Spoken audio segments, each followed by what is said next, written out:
Pourquoi renoncer à son brevet ou le limiter? Dans certains cas extrêmes, le propriétaire d'un brevet peut vouloir y renoncer, c'est-à-dire abandonner le monopole d'exploitation qu'il possède sur une invention. Par exemple, si on est sur le point de perdre une action en contrefaçon, pour éviter une procédure en nullité, ou dans le cas où on serait en conflit avec un tiers et qu'on aurait trouvé un accord à l'amiable concernant l'invention. Lorsque ces problématiques ne touchent qu'une partie de l'invention, on peut limiter son brevet au lieu d'y renoncer complètement. Cela signifie qu'on opte pour renoncer au monopole d'exploitation seulement sur certains aspects de l'invention. Seule la personne qui est inscrite en tant que propriétaire du brevet au registre national des brevets peut décider de renoncer à son brevet ou de le limiter. Comment renoncer à un brevet ou le limiter? Pour renoncer à un brevet ou le limiter, il faut constituer un dossier avec différentes pièces justificatives.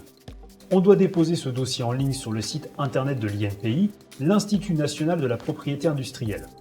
Il faudra aussi choisir entre une procédure classique ou une procédure accélérée qui permet un traitement plus rapide du dossier. Combien coûte la démarche pour renoncer à un brevet ou le limiter? Le prix de la démarche pour renoncer à un brevet dépend du type de procédure. En 2020, le prix pour renoncer à un brevet grâce à une procédure classique est de 27 €. Et si on veut passer par la procédure accélérée, il faudra payer 52 € en plus. Quant à la taxe pour limiter un brevet, elle est en 2020 de 260 €.